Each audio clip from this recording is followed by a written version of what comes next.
Pictured is the garden in its beginning stages.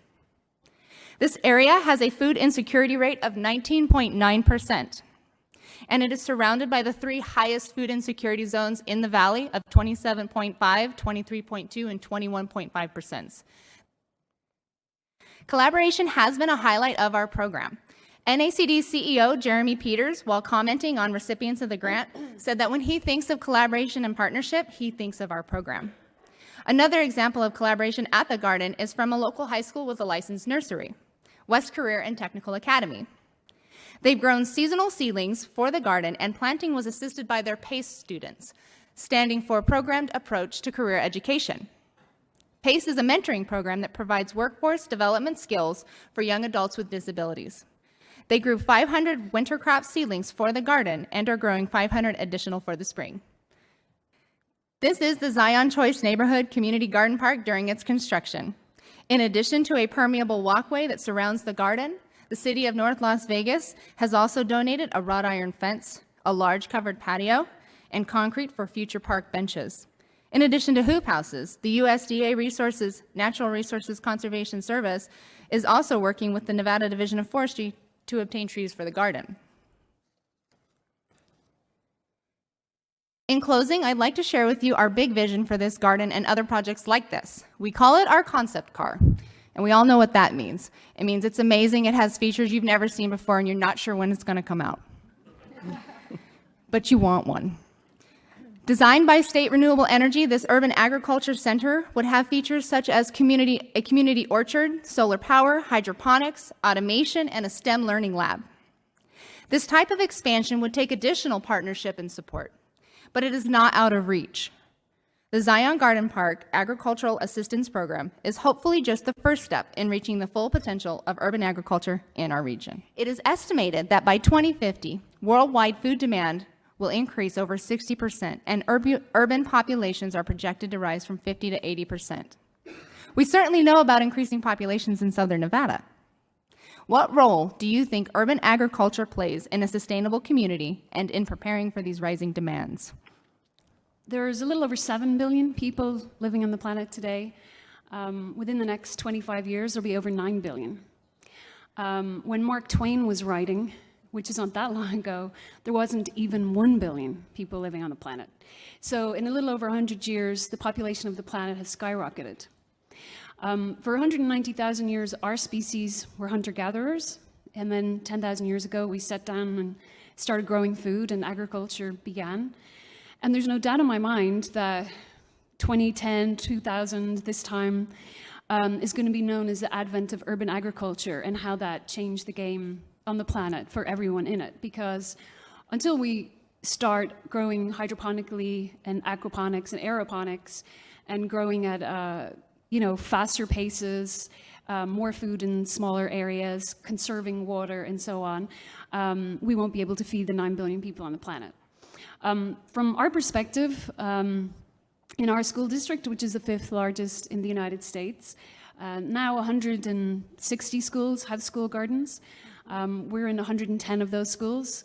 By the summer, we're going to be the largest school garden program in the United States, which is very exciting. And it's all driven by the teachers and the principals. We never advertise. We always have a waiting list. And what that says to me is that they recognize that the communities, the students, the parents, they want to know how to grow food. They want to connect their students back to learning where their food came from.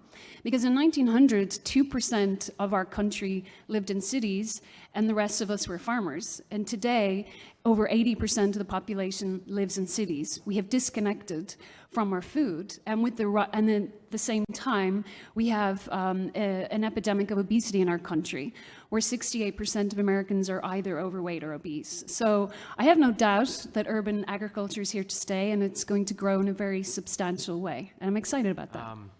I think with the sustainability of the whole concept of urban ag and food sustainability and food security issues is just coming together and working on something like this together. And that's obviously why we're talking about collaboration today.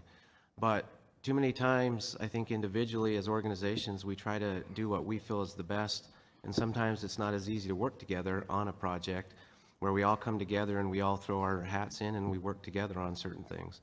And I think that's part of what has to happen to have a sustainability plan in the future, that we can really get into what urban ag is and define that over time.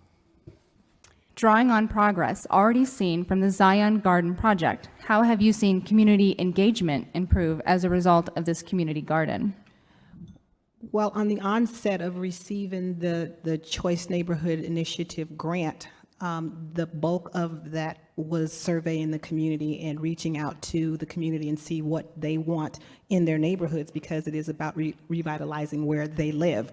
So we conducted over 1,000 surveys because that was a requirement, and we did a little bit beyond what we were required to do. And one of the main topics was, we need community gardens, we need healthy foods, we need healthy choices, we need fruits and vegetables in our particular area. And so we listened to the community.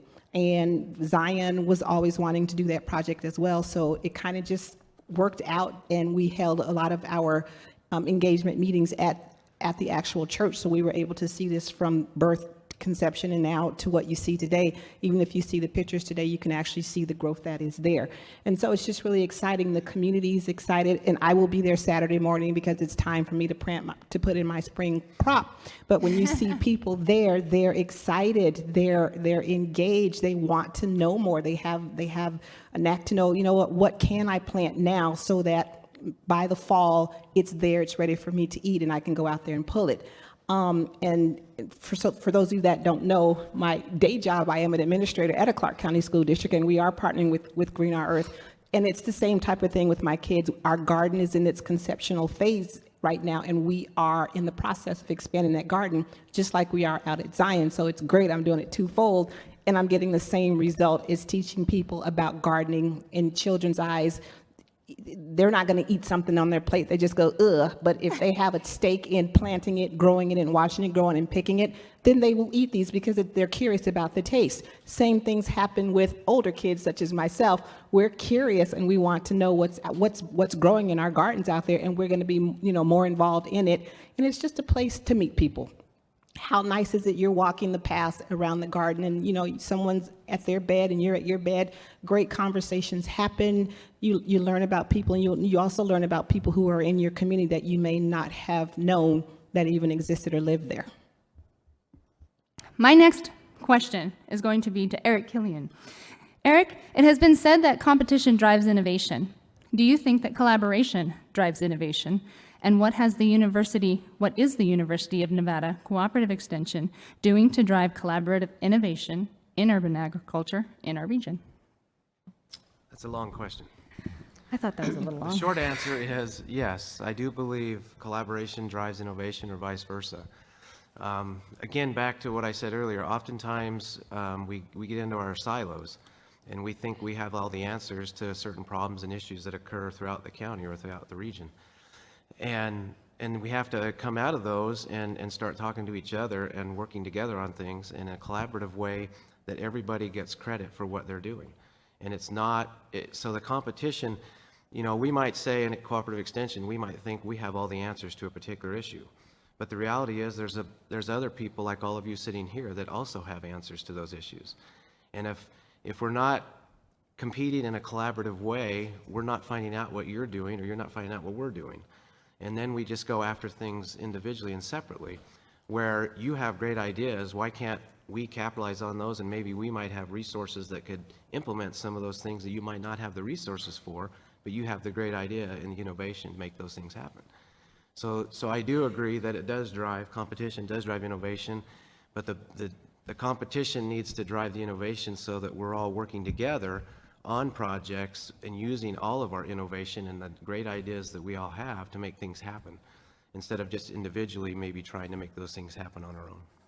How do the school gardens engage the wider community? Yeah, so there's such a natural, I've come from our work over the past 4 years.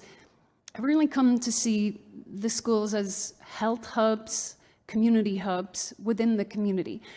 Everybody is passing through the school at some point, the parents, and they're just a natural way to engage the community is through the gardens. Some of our schools that we work with, they actually say to us, we want a garden because we want to engage the community.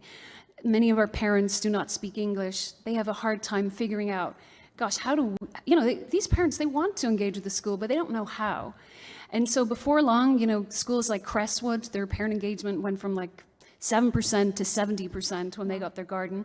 The moms painted all the murals. The parents come and buy the food from the farmers markets that the kids run.